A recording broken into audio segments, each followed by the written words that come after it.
कथा में सुने हम लोग कि भगवान को द्रौपदी पुकार रही है। जब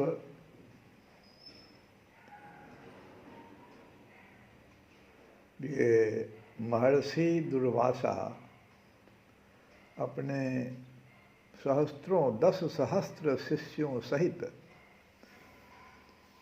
दुर्योधन के द्वारा, जैसा कि उन्हें कहा गया दुर्वासा मुनि को,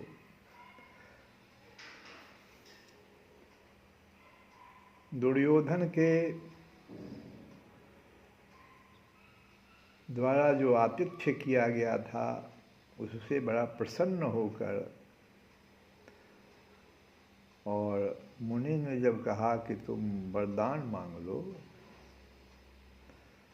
तो दुर्योधन बड़ा ही चालाकी से कह दिया कि आप जो है मेरे बड़े भैया के पास जाइए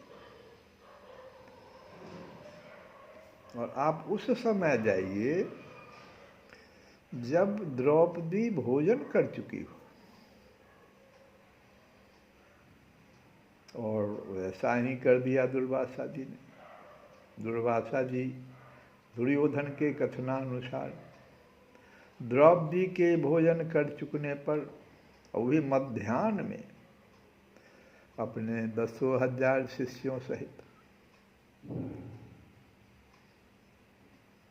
पहुंच गए और धर्मराज से बोले कि हम जा रहे हैं नदी में, सब जितने भी मेरे शिष्य हैं सब के साथ हम नदी में स्नान करने जा रहे हैं, तुम हमारे लिए भोजन तैयार रखना।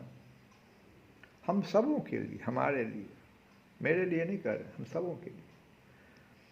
तो द्रौपदी को जब बड़ी चिंता हुई तो बड़ा आर्त होकर, अति आर्त होकर आर्त बंधु भगवान श्री कृष्ण की शरण ली। अब यहाँ पर एक संकेत है जिसको हम लोग इस कथा को भी सुन रहे हैं और यह भी जानने का प्रयत्न कर रहे हैं कई दिनों से कि द्रौपदी तो भगवान को देखे हुए भी है, उनके रूप को भी देखा है, उनके नाम का भी पता है।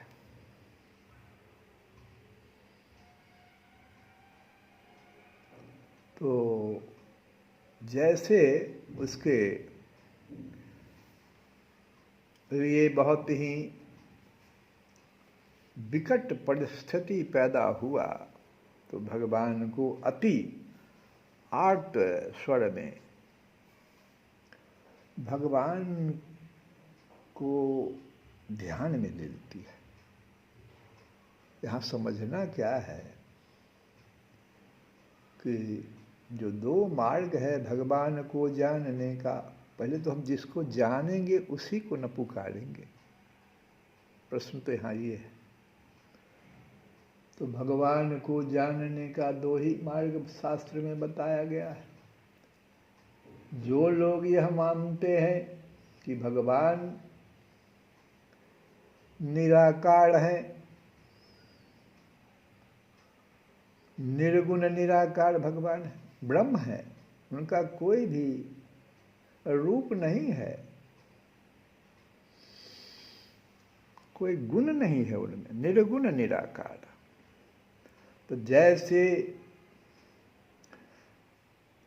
यह ध्यान में आएगा कि भगवान तो निर्गुण निराकार हैं, फिर उनको जानने का विधि क्या होगा? तो ज्ञान मार्ग ही होगा। एक ही तो बचा ज्ञान मार्ग। कहीं से मुझे ज्ञान मिल जाए, भले वो टुकड़े में ज्ञान क्यों न हो। वो ज्ञान जो है आजकल का ज्ञान, टुकड़े में ज्ञान उसको कहते हैं। द्रौपदी तो एक बार उनके रूप और नाम दोनों को वो जानती थी। ये है ध्यान मार्ग। इसमें क्या होता है, भगवान सगुण साकार है, उनका गुण भी है और रूप भी है और नाम भी है उनका। सगुण साकार रूप में भक्त को यह अधिकार है कि भगवान का कोई भी नाम ले ले, कृष्ण राम जो उसको प्रिय लगे और उनके जिस रूप पर वह जो है मोहित हो जाए। भगवान कहते हैं कि भक्त मेरा मेरे जिस रूप पर मोहित हो जाता मैं वैसा रूप बना लेता। इसलिए हम लोग देखते हैं कि भारत में अगर आप मंदिर मंदिर जाएं तो भगवान कृष्ण की का जो विग्रह है वो अलग अलग रूपों में दिखाई पड़ेगा। भगवान राम का विग्रह भी अलग अलग रूपों में दिखाई पड़ेगा। इसका कारण यही है कि भक्त को स्वतंत्र भगवान कर दिए कि तुम मेरे नाम को चुन लो, मैं वही नाम धारण कर लूंगा। और धारण क्या करूंगा? मैं उस नाम से तुम्हारे पास आ जाऊंगा। तुम पुकारोगे आर्त तो स्वर में और मैं आ जाऊंगा। भगवान कृष्ण आए हैं, कहते हैं द्रौपदी से कृष्ण आ रहे हैं, इसलिए कृष्ण कह रहे हैं, अपने ही नाम से संबोधन कर रहे हैं द्रौपदी को। बड़ा सुंदर बात है ये।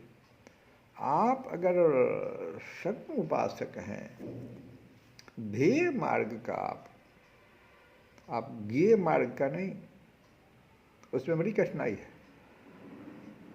बड़ा जल्दी से भगवान का रूप भी आपके ध्यान में आ जाएगा, बड़ा जल्दी से उनका नाम भी आपके पास आ जाएगा, आप जो है जपने लगे।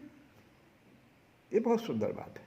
जबकि ये जो ज्ञेय मार्ग है इसमें बड़ी कठिनाई है। देखो कठिनाई क्या है, सुग्रीव और बाली की कथा से हम लोग समझें।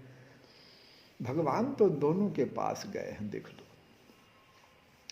सुग्रीव से तो मित्रता कर लिया भगवान,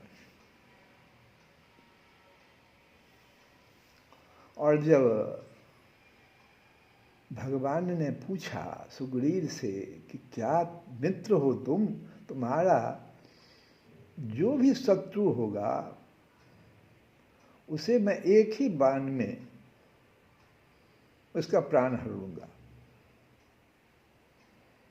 पहले तो सुग्रीव बड़ा प्रसन्न हुआ भगवान से मिलकर के, लेकिन जैसे भगवान कहते हैं सुनो सुग्रीव मारी हूं,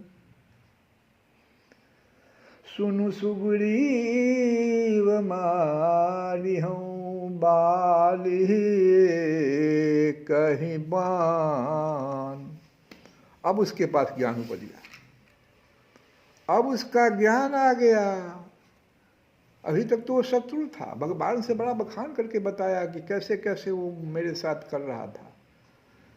और जैसे भगवान ने अपना प्रतिज्ञा लिया तो अब सुग्रीव को ज्ञान उपज गया है, ज्ञान आ गया है। देखो ये ज्ञेय मार्ग की भ्रांति जो है क्या है, भगवान के सामने ज्ञान कहता है मुझे आ गया। अरे भगवान से भी ज्यादा ज्ञानी हो गए तुम। और कहता है भगवान से कि मेरा मन तो अब स्थिर हो गया, आपको देख करके ही मेरा मन अब स्थिर हो गया है। अब कोई मेरा बैरी नहीं, कोई शत्रु नहीं।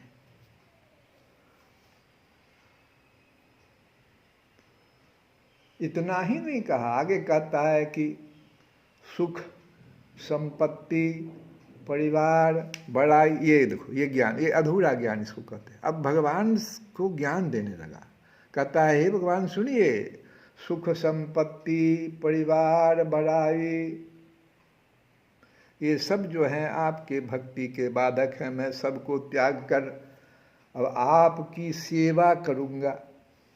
काहल उसको मारिए, यहाँ प्रण कर लिया भगवान ने। सुनि विराग उपजा ज्ञान। सुग्रीव का देखो, उपजा ज्ञान बचन तब बोला, और ये सब बातें कह गया जो हम बता रहे हैं। बहुत 3, 4, 5 चौपाई में कह गया। आप रामचरितमानस पढ़ें, थोड़ा सा ही वहाँ सूत्र हम दे रहे हैं कि ऐसा ज्ञान नहीं होना चाहिए। उपजा ज्ञान, कहाँ से ज्ञान उपज गया भाई तुम्हारा? इसको स्वार्थ का ज्ञान कहते हैं। और भगवान भी देखो हंस दिए उसके, वो जो दलील दे रहा था, ये जो कहा वो उसने कि सुख संपत्ति परिवार बड़ाई बड़प्पन ये सब तो आपके भक्ति के मार्ग में बाधक है। कुछ ले लिया शास्त्र से उठा के, तो भगवान हंस दिए उसके इस ज्ञान पर, हंस दिए। और भगवान जो हंसे तो तुलसी बाबा उस हंसी को समझ करके और सुग्रीव को वहाँ पर बंदर कह दिए। तुलसी बाबा कहते हैं, सुनि विराग संयुत कपि बानी, कपि बानी कह दिए। सुनि विराग, ऐसा विराग तुमको अब हो गया। एक ही बात तो भगवान कहे थे कि मारे हूं एक ही बाण, मारी हूं बाल ही एक ही बाण, यही तो भगवान कहे। इतने में ज्ञान आ गया तुमको, अब विराग हो गया तुमको, राग से विराग में चले गए। और तुलसी बाबा ने उस जगह सुग्रीव के ज्ञान को बंदर का ज्ञान कहा। बंदर का ज्ञान कपि बानी क्यों कहा? सुग्रीव की वाणी कहते सो नहीं कहे कपि बानी, इसलिए कि बंदर जो है कभी उछल करके ऊपर, बड़ा ज्ञानी ऊपर चला जाता है पेड़ के एकदम ऊंचाई पर, और उस बंदर को नीचे आते भी देर नहीं लगती, इसलिए ऐसा ज्ञान बंदर का ज्ञान कहलाता है, कपि बानी।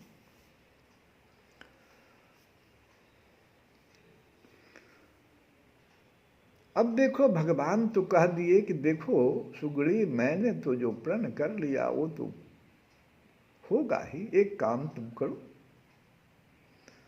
तुम चलो मेरे साथ और बाली को ललकार देना, बस इतना ही तुम करना। तो इससे क्या होगा भगवान? तुम्हारा काम है ललकार देना, बाकी काम मैं करूंगा। अब बाली का भी परीक्षण भगवान करने जा रहे। सुग्रीव का तो कर लिया, एक भाई का तो कर लिया कि कैसा ज्ञानी है, ज्ञान मार्ग से मुझको पहचानने के लिए आया है सुग्रीव, और कैसा ज्ञानी है देखो, ये भक्त नहीं है मेरा, एक ज्ञान मार्ग का सहारा ले, अधूरा ज्ञान इसके पास। अब बाली के पास भगवान जब जाते हैं और जैसे सुग्रीव ने ललकारा और बाली जो है अपना गदा उठा के चलने लगा, तो तारा जो है बाली की जो पत्नी, वो तारा जो है चरण पकड़ लेती है, कह बाली सुनू, और जैसे चरण पकड़ करके कहती है कि आप पहचानिए तो सही, जो सुग्रीव आपके सामने नहीं होता था ललकार रहा है। मैंने तो सुना है कि भगवान उसके साथ है। तो बाली का उत्तर देखो कितना माने ज्ञान से भरा हुआ। कहता है बाली की, कह बाली सुनू भीरु प्रिय, पत्नी को जो वास्तव में ज्ञान दे रही है, पहचानने के लिए कह रही है, उसको कह रही है डरपुकनी, तुम डर गई इसलिए ऐसा बोल रही हो हमसे।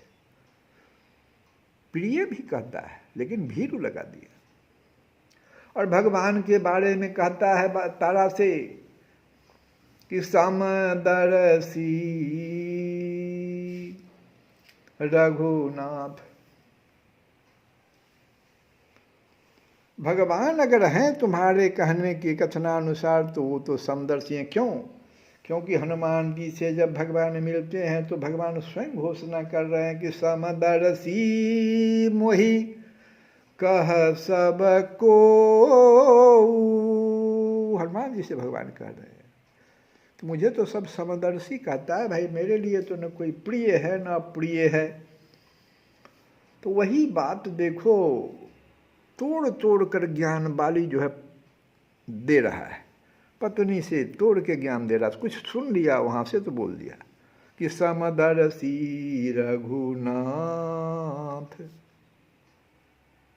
ऐसा ज्ञान नहीं चाहिए। और ऐसे ज्ञान के कारण बाली का क्या हुआ सो देखो। अस कहीं, अब तुलसी बाबा वहाँ पर ऐसा ज्ञान जैसे दिया तो तुलसी बाबा फिर पकड़ लिए, जैसे वहाँ कपि कह दिए, यहाँ का प्यास कहीं चला महाअभिमानी। यहाँ पर बाली को महाअभिमानी कह दिया तुलसी बाबा ने।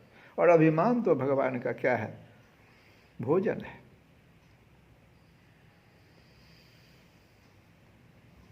तो ज्ञान के बल पर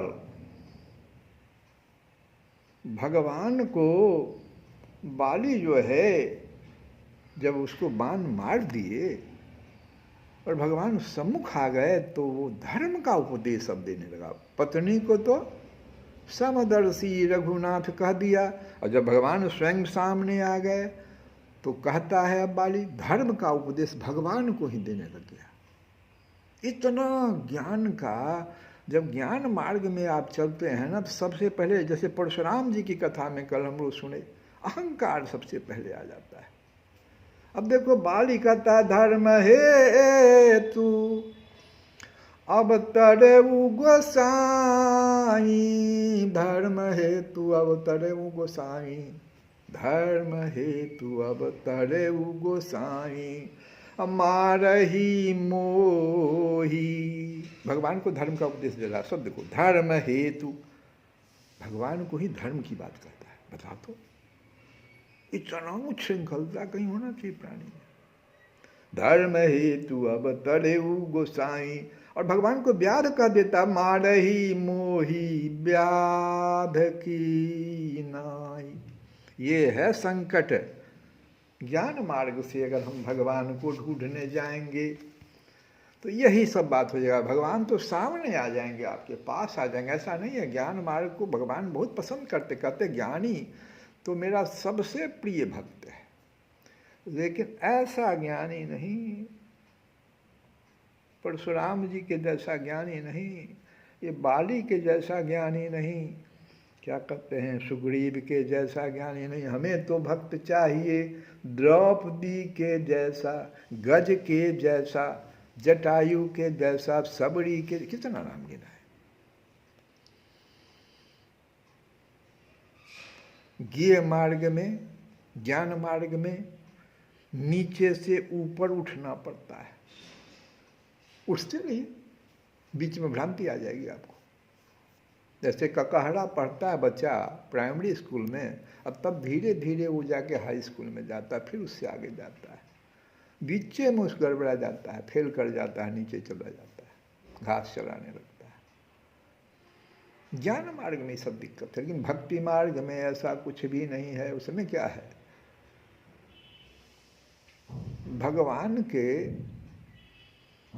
सामने आप जो है उपासन, भगवान ऊपर है, आप जस्ट उसके नीचे बैठे हुए हैं और भगवान को पुकार रहे हैं। सिर्फ आपको पता है दो चीज, एक क्या तो भगवान सगुण साकार है, उनका रूप पता है आपको। आपको उस रूप का पता कैसे लग गया? तो आपको उस रूप का पता बहुत सारे विग्रहों को जो आपने देखा भगवान का, बहुत सारे शास्त्रों में जो रूप को देखा, बहुत सारे भक्तों के द्वारा जो रूप का वर्णन सुना, आपने पता चल गया वो भगवान का ये नाम है और भगवान का ये रूप है। बस उसका अवलंबन। और सबसे ऊंची बात तो है गुरु महाराज के द्वारा दिया गया रूप और नाम, बस उसको पकड़ लिया हमने। अब कुछ नहीं करना हमको है। अब तो जो करेंगे सब रस्सी फेंकेंगे ऊपर से वही, और हमको खींच लेंगे, हमको पकड़ लेना है रस्सी। तो जो कल की कथा में हम द्रौपदी जो भगवान को पुकार रही है। देखो भगवान कितना जल्दी आ गए। यहाँ पर आया है कि भगवान अपने विलास भवन को छोड़कर, बताओ कहाँ भगवान होंगे, साकेत धाम या कृष्ण भगवान के लिए, भगवान राम के लिए साकेत धाम है।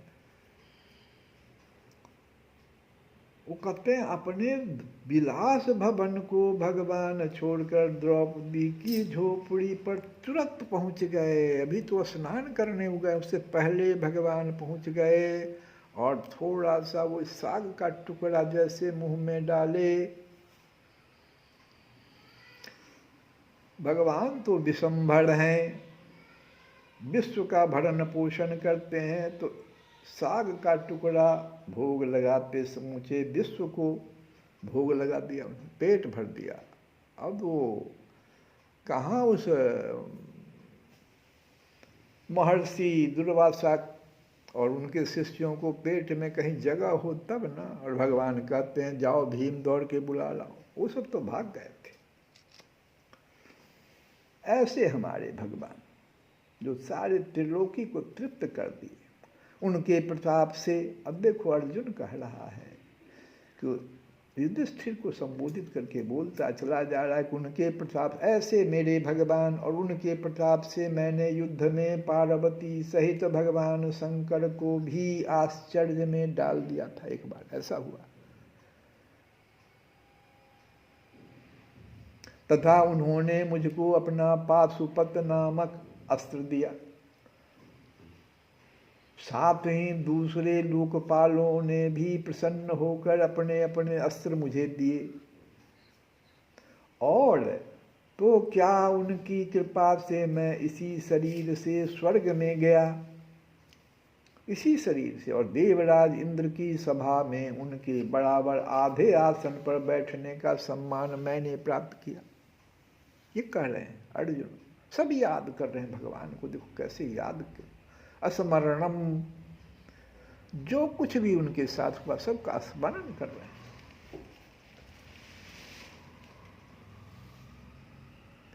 उनके आग्रह से जब मैं स्वर्ग में ही कुछ दिनों तक रह गया, तब इंद्र के साथ समस्त देवताओं ने मेरी इन्हीं गांडीव धारण करने वाली भुजाओं का निवात कवच आदि दैत्यों को मारने के लिए आश्रय लिया।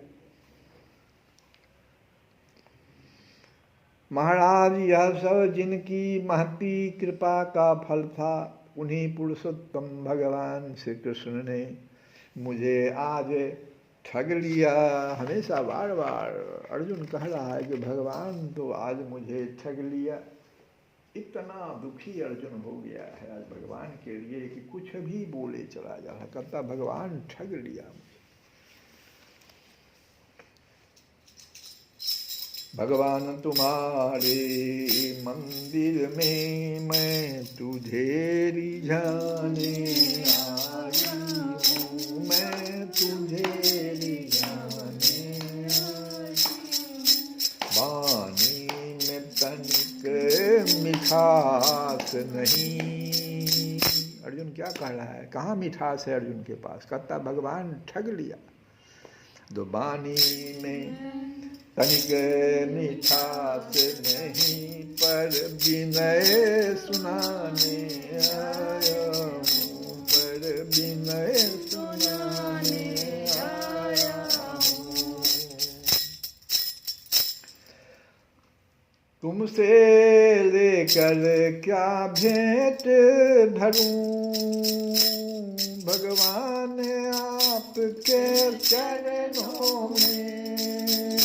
तुमसे लेकर क्या भेंट धरूं, सब कुछ तो तुमने दिया, अब मैं क्या भेंट करूं? तुमसे लेकर क्या भेंट धरूं, भगवान आपके चरणों में मैं भिक्षुक हूँ। तुम दाता हो, संबंध बताने आया हूँ, संबंध बताने आया हूँ। भगवान तुम्हारे मंदिर में मैं तुझे जाने आया हूँ। हे कृष्ण गोविंद हरे मुरारे, हे नाथ नारायण वासुदेव।